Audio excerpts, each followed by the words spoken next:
In this video, we're going to look at the language of hedging and boosting, two important aspects of style in academic writing.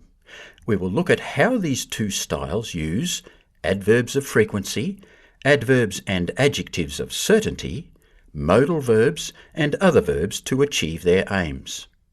Don't worry about these grammar terms, we'll explain them as we go. So what is hedging?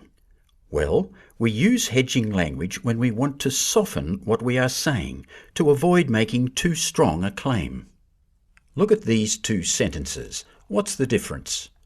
Students arrive late for Monday morning classes. Students tend to arrive late for Monday morning classes. In the first sentence, we are making a general statement. This sentence means that all students always arrive late on Monday mornings.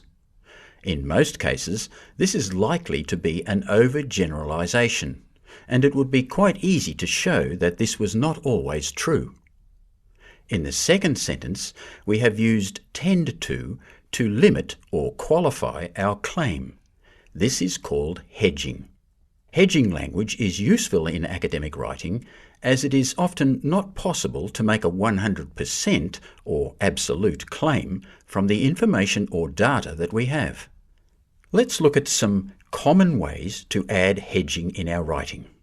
Firstly, we can add an adverb of frequency, such as usually, normally, generally, often, or sometimes. For example, students often arrive late for Monday morning classes. Adverbs or adjectives of certainty can also be used. These are words like possible, possibly, probable, probably, likely, maybe, perhaps, or generally speaking. For example, generally speaking, students arrive late for Monday morning classes. Students are likely to arrive late for Monday morning classes. We can also add the modal verbs may, might, or could to show that we are not 100% sure. Students may find this exercise challenging. Another way to hedge our ideas is to choose a verb such as the ones on the screen, which show that we are being tentative. Here's an example of how we might combine different ways of hedging in a paragraph. Our results suggest that rapid freeze and thaw rates during artificial experiments in the laboratory may cause artificial formation of embolism. Such experiments may not quantitatively represent the amount of embolism that is formed during winter freezing in nature. In the chaparral, at least, low-temperature episodes usually result in gradual freeze-thaw events. Notice how the writer has used a variety of ways to hedge. Be careful not to use too many in a sentence, as this might lead to repetition or tautology, like the one on the screen. Now let's turn to boosting. Boosting is basically the opposite of hedging. Whereas hedging softens a statement, boosting strengthens it, so that the author can present a strong point of view. Look at this example. Which words show that the writer has a strong point of view? Here, the boosting words clearly, show, definite, and undoubtedly are used to show a strong point of view and to persuade the reader of the author's point. Other typical expressions used in boosting include adverbs of frequency, like always and never.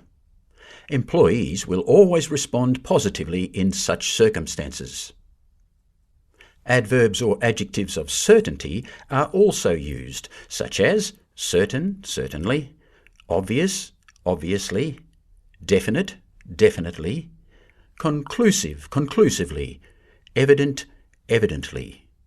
There are some examples on the screen. The modal verbs will or should can also be used. For example, this will have an impact on future research in the field. Writers can also choose strong verbs like show, prove, and evidence. These figures prove that there has been strong growth as a result of policy change.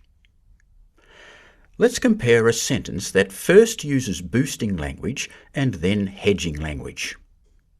Clearly, these sales figures show a definite increase in consumer confidence, which will undoubtedly have an impact on our share prices.